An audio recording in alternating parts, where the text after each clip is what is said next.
Here are the essential lessons for success and overcoming obstacles from the book The Alchemist by Paulo Coelho. If you want to read the whole book, then the link is top of the description. In this video, I will go over why you should learn through action, why some people fail, how fear can ruin your dreams, and ultimately why failure isn't final. If you want context and to learn the story before this, then I will put the playlist for the last few videos in this book top right. So these are all going to be metaphors, so stories that teach a lesson. So here's why you should learn through action, and also an analogy on why some people fail. There is only one way to learn, the alchemist answered.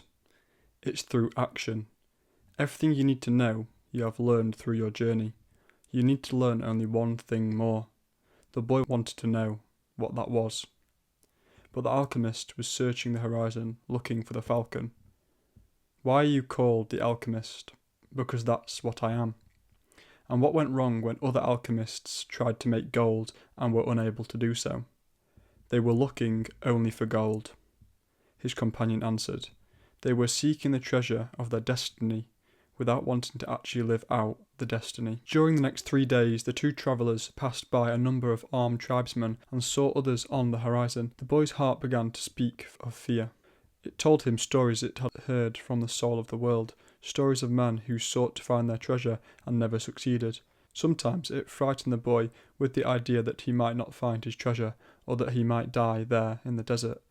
At other times, it told the boy that it was satisfied, it had found love and riches. My heart is a traitor, the boy said to the alchemist, when they had paused to rest the horses. It doesn't want me to go on.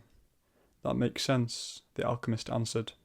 Naturally, it's afraid that, in pursuing your dream, you might lose everything you've won.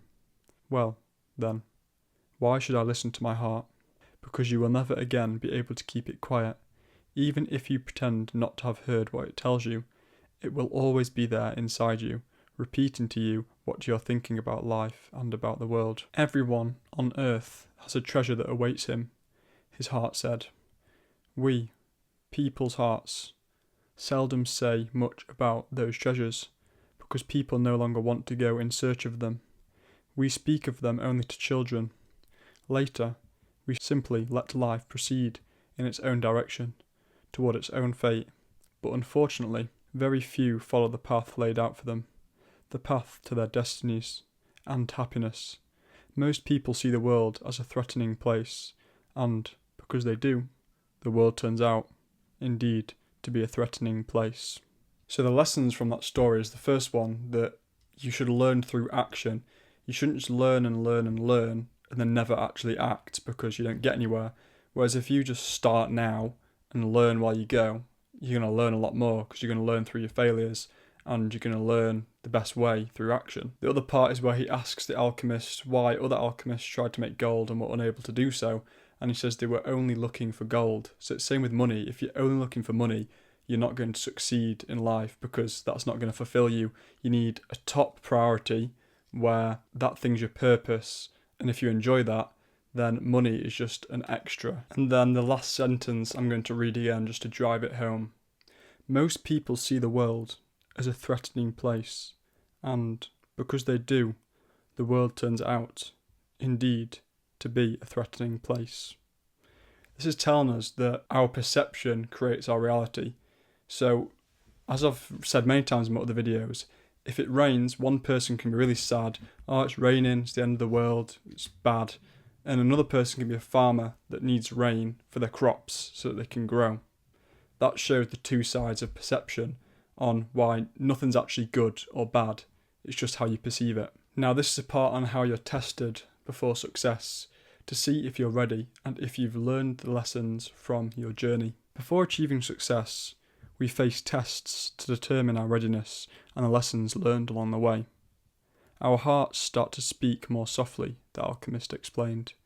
We continue to voice our thoughts, but we hope they go unheard. We don't want others to suffer for not following their hearts. Why don't people listen to their hearts about their dreams? Santiago asked.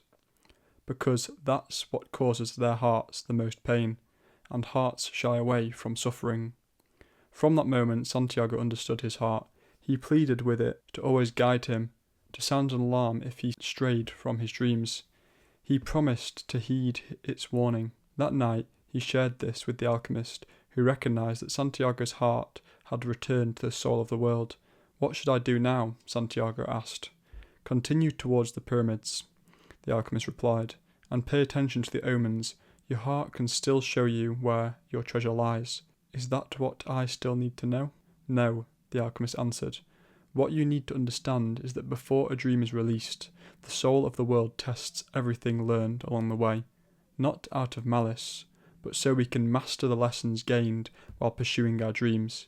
It's at this point that most people give up. It's like how we say in the desert, one can die of thirst just as the palm trees appear on the horizon. Every quest begins with beginner's luck, but it ends with the victor facing severe tests." Santiago recalled a saying from his homeland, "The darkest hour is just before dawn."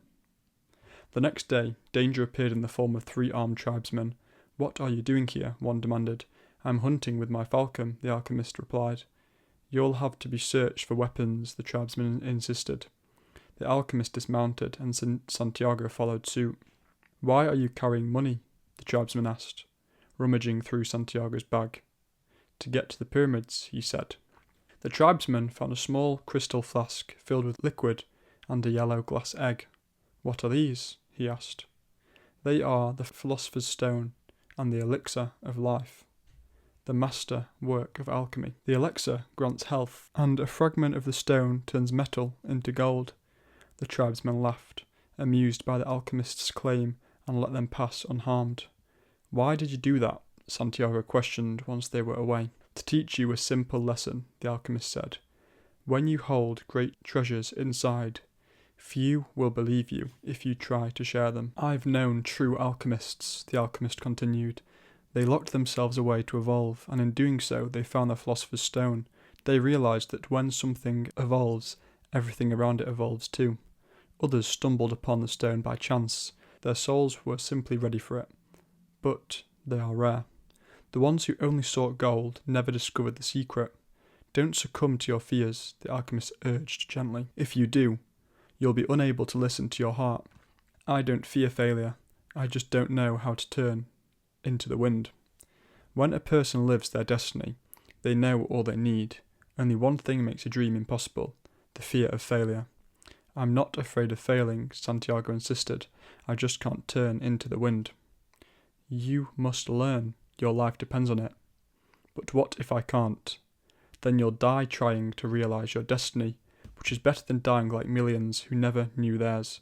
Usually, the threat of death makes people more aware of their lives." As they waited for the wars to end, the monk grew impatient. "But God's will be done," he cited. "Exactly," the alchemist agreed. Once the pan cooled, they gazed in wonder. The lead had turned to gold. Santiago asked, "Will I ever learn to do that?" The alchemist replied, "That was my destiny, not yours. I wanted you to see it was possible." At a monastery gate, the alchemist divided the gold disc into 4 parts. He handed one to the monk. "This is for your kindness to travellers." The monk felt it was too generous, but the alchemist warned, "Don't say that. Life might hear and give you less next time."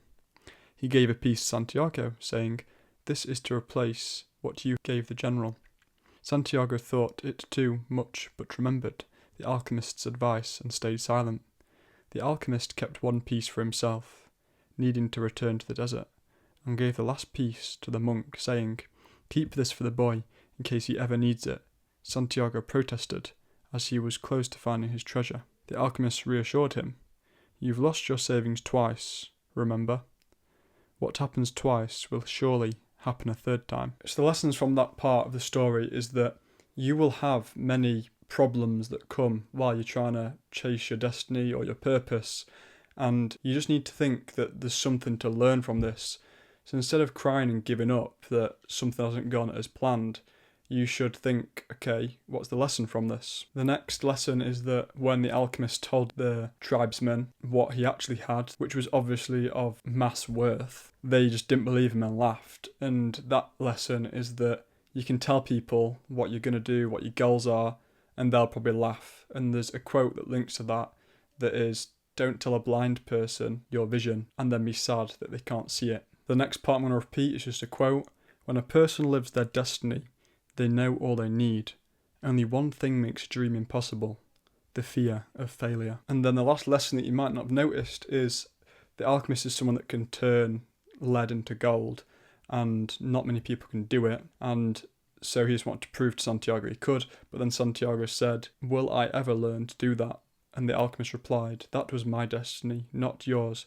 I wanted you to see it was possible." So that's telling you that you have a destiny and other people have a destiny, so don't just try and copy or do other people's destiny, because that's for them and you've got your own. Now this is a part near the end of the story where there's a lesson. The next part is about how, just when you think you're about to reach your goal, life tests you one last time to see if you're truly ready for the treasure you've been seeking, the pyramids. As Santiago reached the top of the dune, he finally saw the majestic pyramids under the moonlight. He fell to his knees, overcome with emotion, and thanked God for guiding him to pursue his destiny. He thought of all he had experienced, the king, the merchant, the alchemist, and Fatima, who had taught him that love wouldn't keep him from his purpose. He began to dig where his tears had fallen, seeing a scarab beetle in the sand, a symbol of God in Egypt. Encouraged by this omen, he dug through the night, battling exhaustion as he unearthed rocks and sand. But suddenly, strangers appeared and demanded money. In fear, Santiago said he was digging for treasure. One of the men, finding his gold, accused him of hiding more. They forced him to dig, but found nothing and beat him badly. Finally, the leader told Santiago of his own dream about a treasure hidden under a sycamore tree in the ruins of a church in Spain, but he dismissed it as foolishness. The men left, and Santiago realised, laughing, that his treasure had been back at the church all along. Now he knew where to find it. So he got to the pyramids, which is seen as the big end result where your treasure meant to be, and he found out that it was, in the end, all about the journey that he'd had and all the things he'd learned along the way, all the lessons he'd learned. And for a bit of context, if you haven't seen my other videos, the sycamore tree that the guy that had beat him up told him about where his treasure were is actually where Santiago started, where he was a shepherd and he had sheep and he would sleep in this little broken church. Now here's the ending of the book that ties everything together. As night fell, Santiago returned to the abandoned church with a shovel in hand. The sycamore tree still stood in the sacristy, and he could see the stars through the broken roof. He remembered being here with his sheep, reflecting on the journey his dream had set in motion. He sat for a while, gazing at the stars, and recalling the people he'd met along the way, the gypsy, the king, the thief, the alchemist. If he hadn't believed in his dreams, he'd never have met them. He took a sip of wine, smiling at how the path had been guided by omens. "You old sorcerer," he shouted up to the sky. "You knew the whole story. You even left a bit of gold at the monastery so I could get back to this church." The monk laughed when he saw me come back in tatters. "Couldn't you have saved me from that?" "No," a voice on the wind replied. "If I'd told you, you wouldn't have seen the pyramids. They're beautiful, aren't they?" With a smile, Santiago continued digging. Half an hour later, his shovel hit something solid. An hour later, he uncovered a chest filled with Spanish gold coins, jewels, and treasure left by a forgotten conquistador. He took out Urim and Thummim, remembering how they had once guided him. Placing them in the chest, he knew they were now part of his treasure, a reminder of the old king and the journey he'd taken. As he thought about giving a tenth of the treasure to the gypsy as promised, the Levanta wind swept by, bringing a familiar scent and the sensation of a kiss. Smiling, he whispered, "I'm coming, Fatima." And the words on the last page of the book were, "Life is a journey." Thank you for watching. Please like if you learnt something and subscribe to keep learning. If you want to read the whole book, it actually is now the best book I've read. I loved that book, and it was so different from the books I usually read.